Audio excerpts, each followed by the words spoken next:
Hai, Assalamualaikum dan salam sejahtera kepada semua. Terima kasih kerana anda sedang menonton channel Syarjuna edisi Mistik.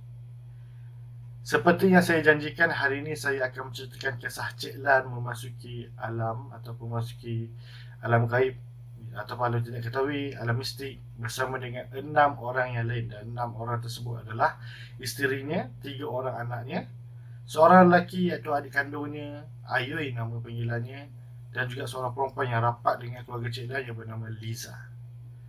Tapi kita buang masa lagi, mari.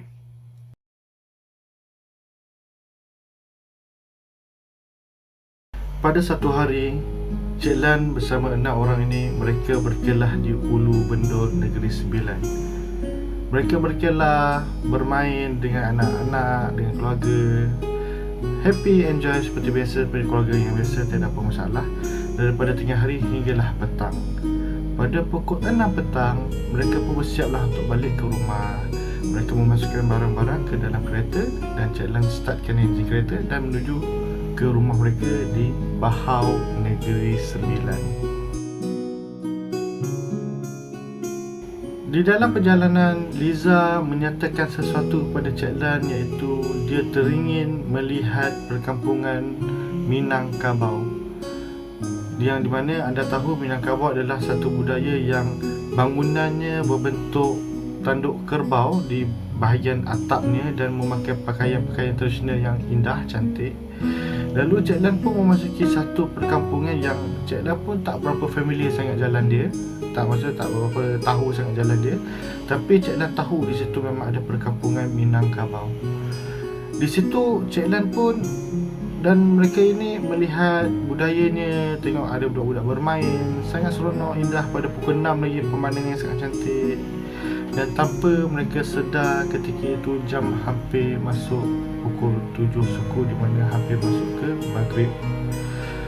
Lalu Cik Lan pun cuba mencari jalan keluar, dan Cik Lan tak berapa pasti dan nampak satu lorong yang agak gelap, dan Cik Lan mengikut firasat memasuki jalan tersebut. Dan disitulah kisah seramnya bermula.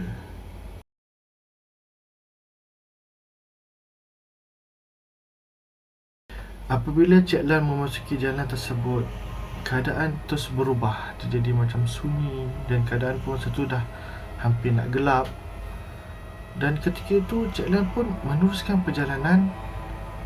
Dan apabila meneruskan perjalanan, dia makin lama makin suram, makin lama makin suram.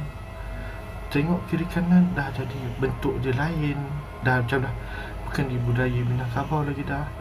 Sehinggalah sampai ke satu kawasan yang di mana apabila melihat di sebelah kanan, semua pattern bangunannya adalah sama, rumah sebiji-sebiji, tetapi rumah dia amat pelik, yang di mana sebiji rumah ada satu pintu dan tiada tingkap. Dan rumah itu adalah rumah papan, dan mereka membuka satu papan di dinding untuk dijadikan tingkap. Kalau bini Cik Lan ni cakap, umpama seperti zaman 1930-an dan zaman 30-an begitu. Dan setiap rumah di hadapannya mesti ada satu tiang lama dan lampu yang berwarna oranye. Itu sebelah kanannya. Tetapi sebelah kiri ni pula, sepanjang perjalanan adalah kubur.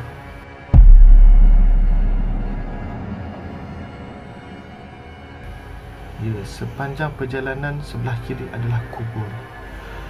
Mereka sudah tak sedap hati. Dan di situ mereka dah mula macam tak senang lah.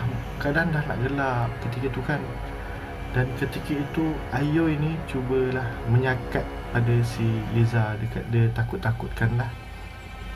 Dia mengatakan, Liza, kita dah masuk alam lain ni, habislah, macam tu.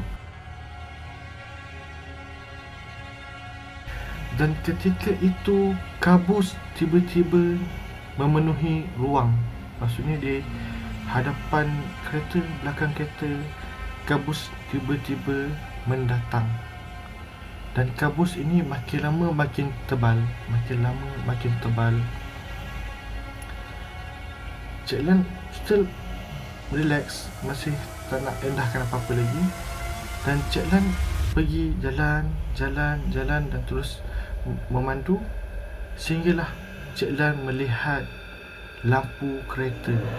Dan lalu Cik Lan pun mengikutlah lampu kereta tersebut. Dan anehnya, tiba-tiba lampu kereta tersebut hilang. Cik Lan meneruskan lagi perjalanan sampai di satu kawasan, satu tempat, nampak lagi lampu kereta. Cuba mengejar, tetapi tiba-tiba hilang. Sehinggalah bini Cik Lan ni, isteri Cik Lan ni perasan di mana dia rasa seperti satu kawasan tu dia dah ulang 3 kali. Di satu kawasan tu dia dah sampai di kawasan tersebut sebanyak 3 kali.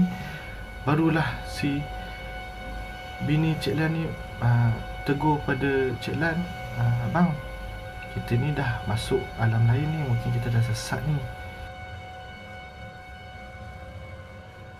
Ketika itu Cik Lan pun mula untuk membaca beberapa surah, memohon petunjuk, memohon perlindungan untuk keluar daripada kawasan tersebut.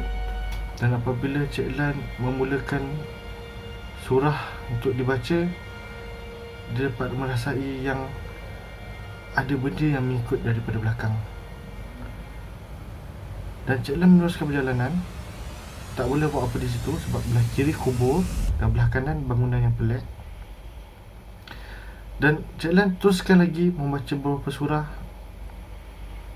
sehinggalah semua orang ketika itu melihat di sebelah kubur, sebelah kiri, tiba-tiba ada satu tubuh, satu jasad yang memakai baju merah menyala.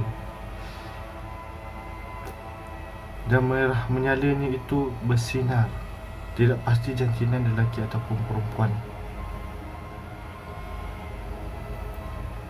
Dan ketika itu juga Cik Lan mula nampak satu lorong lain di sebelah kanan. Dan Cik Lan memasuki jalan tersebut. Dan Alhamdulillah, Cik Lan terlepas daripada kawasan yang pelik tersebut. Tetapi ceritanya tak habis di situ.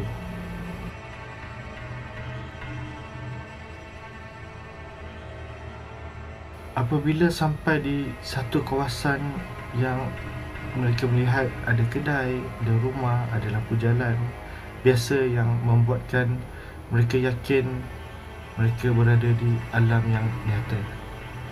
Dan ketika itu mereka mula perasan sesuatu, iaitu daripada tadi Liza hanya berdiam diri.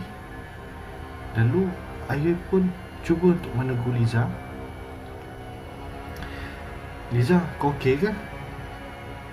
Dan tiba-tiba Liza tergelak mengekek. Anda boleh tahu kan bunyi dia bagaimana.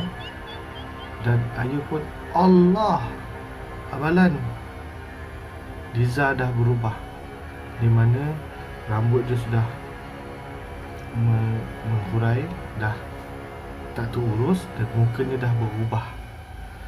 Dan Cik Lan pun berkata, "Ayoi, kau jaga Liza supaya dia tak lompat keluar daripada kereta." Dan Cik Lan cuba bawa sepantas yang boleh untuk pulang ke rumah di Bahau.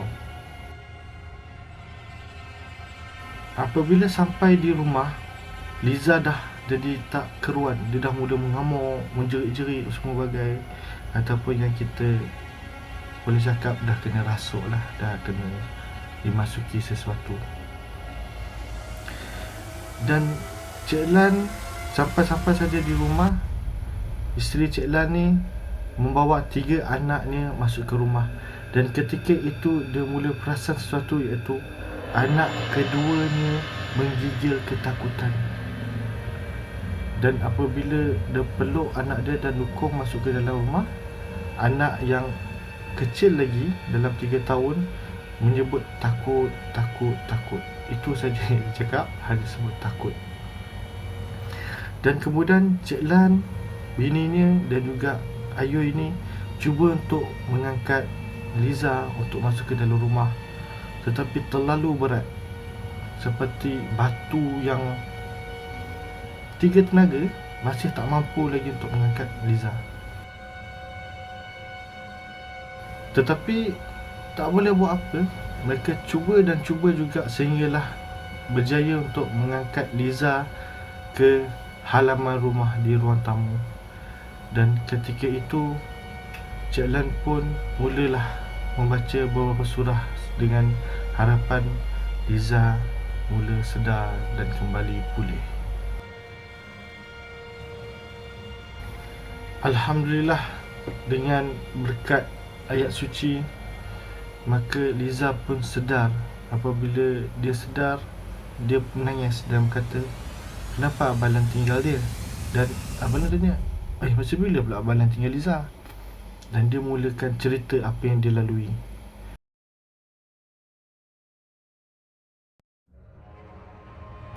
Dia mengatakan ketika dalam keadaan kabus, yang di mana sebelah kiri kubur dan sebelah kanan bangunan yang pelik tersebut, tiba-tiba Cik Lan ni menjerit dan marah kepada dia dan mengarah dia keluar daripada kereta. Liza, kau keluar pada kereta sekarang. Jadi Liza yang keadaan tertanya-tanya ni tanyalah, kenapa Abang Lan? Apa salah Liza? Keluar, Abang Lan cakap tu. Lalu dia pun keluarlah daripada kereta tersebut. Apabila Liza keluar daripada kereta tersebut, tiba-tiba Cik Lan meneruskan perjalanan dan meninggalkan Liza di situ. Dan ketika itu Liza menangis, berlari mengejar sambil menjerit, Abang Lan, jangan tinggal Liza, Abang Lan, jangan tinggal Liza.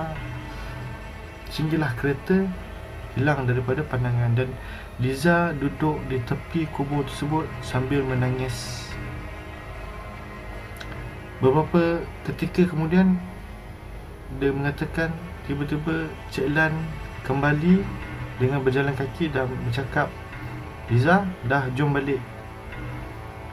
Dan ketika itu Liza pun terus mendapatkan Cik Lan, terus berlari ke arah Cik Lan. Dan apabila sampai ke Cik Lan, Liza pun sedar daripada igauan.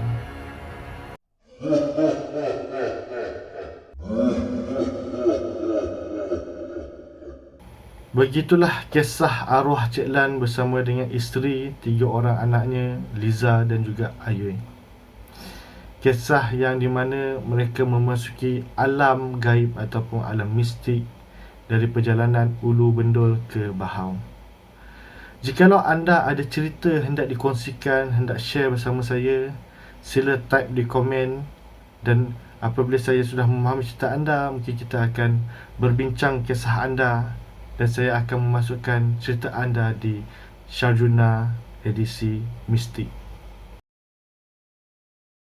Terima kasih kerana sudi menonton video ini hingga ke akhir.